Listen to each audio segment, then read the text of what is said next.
Sugar level 70 से कम हो या शुगर लेवल 300 से ज़्यादा हो तो फ़ौरन रोज़ा तोड़ दें, क्योंकि ये ख़तरनाक भी हो सकता है, हत्ता कि ये जानलेवा भी हो सकता है।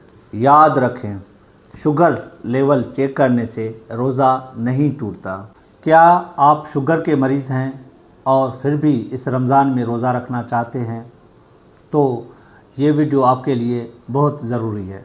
वीडियो में आप जानेंगे कि शुगर के मरीज़ों को सहरी और इफ्तारी में कौन सी ग़िज़ा लेनी चाहिए और शुगर की दवाएं कैसे इस्तेमाल करें। क्या शुगर चेक करने से रोज़ा टूट सकता है? अस्सलाम वालेकुम, मैं डॉक्टर नदीम बाजकानी। अक्सर शुगर के मरीज़ अफ्तार पर तवज्जो देते हैं, लेकिन हकीकत ये है कि शुगर के मरीज़ों के लिए सबसे अहम सहरी है। सहरी में क्या करना चाहिए? सहरी को मुमकिन हद तक देर से करें और ऐसी ग़िज़ा लें जो देर तक एनर्जी भी दे और शुगर भी कंट्रोल में रखे। सहरी में कम ग्लाइसेमिक कार्बोहाइड्रेट लें। 1 से 2 छोटी चपाती या ब्राउन ब्रेड या सब्ज़ी वाला आमलेट जिसमें 2 अंडे डाले जाते हैं और 1 कप दही या लस्सी। या दूसरा ऑप्शन ये है कि ओट्स दलिया दूध में डालें, इस्तेमाल करें और इसमें चीनी इस्तेमाल ना करें। शुगर के मरीज़ कम से कम 3 से 5 गिलास पानी का इस्तेमाल ज़रूर करें। शुगर वाले मरीज़ सहरी में क्या न करें? सिर्फ चाय और बिस्किट पर डिपेंड ना करें, इससे शुगर लेवल ख़तरनाक हद तक कम हो सकता है। बहुत ज़्यादा मीठी और चिकनाई वाली चीज़ें ना लें। सहरी स्किप करना या छोड़ना बिल्कुल गलत है। अब आते हैं इफ्तारी पर। इफ्तारी के वक्त सिर्फ 10 मिनट की गलती आपके शुगर को 300 से ज़्यादा तक ले जा सकती है। शुगर को कंट्रोल करने के लिए इन चीज़ों पे अमल करें। रोज़ा सिर्फ सुन्नत के तरीके से 1 खजूर और पानी से खोलें। फ़ौरन ज़्यादा ना खाएं और कम से कम 5 से 10 मिनट का वक्फा लें। हल्की ग़िज़ा से आगाज़ करें, जैसे कि ताज़ा सलाद और चना चाट जैसे बगैर पापड़ी के या दही फुल्की।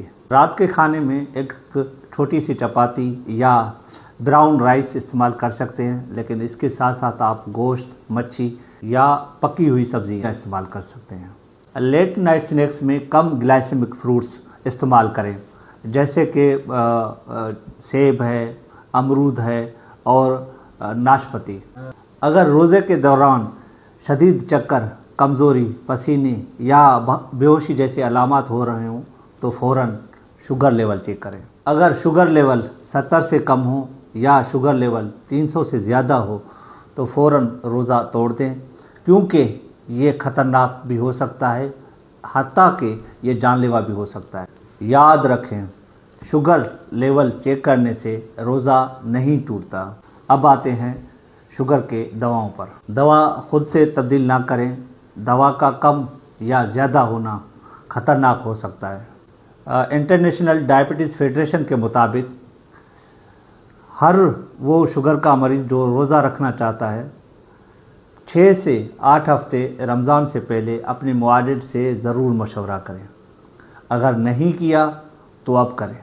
अब आते हैं शुगर की दवाओं पर। दवाओं 2 अक़साम की होती हैं, एक ओरल हाइपोग्लाइसेमिक ड्रग्स होती हैं और दूसरा इंसुलिन। जो शुगर के मरीज़ सिर्फ दिन में 1 मरतबा टेबलेट लेते हैं, उनको चाहिए कि वो टेबलेट इफ्तारी के वक्त लें। जो शुगर के मरीज़ दिन में 2 मरतबा दवाएं लेते हैं, वो अपनी दवाएं सहरी और इफ्तार के वक्त लें और उनका मिक़दार अपने मुआलिज से मशवरे से एडजस्ट करें। इंसुलिन वाले मरीज़ 20 से 30% अपने इंसुलिन का डोज कम करें और अपने डॉक्टर से मशवरा करें। रमज़ान में दिन की शुगर दवा इफ्तार पर और रात की दवा सहरी के वक्त लें और अपने डॉक्टर से मशवरा करें।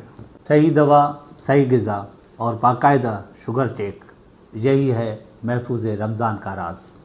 अगर ये वीडियो आपको पसंद आए तो इस वीडियो को अपने साथ दोस्तों के साथ शेयर करें, कमेंट करें और मेरा फेसबुक चैनल और यूट्यूब चैनल को फॉलो करें। अल्लाह हाफ़िज़।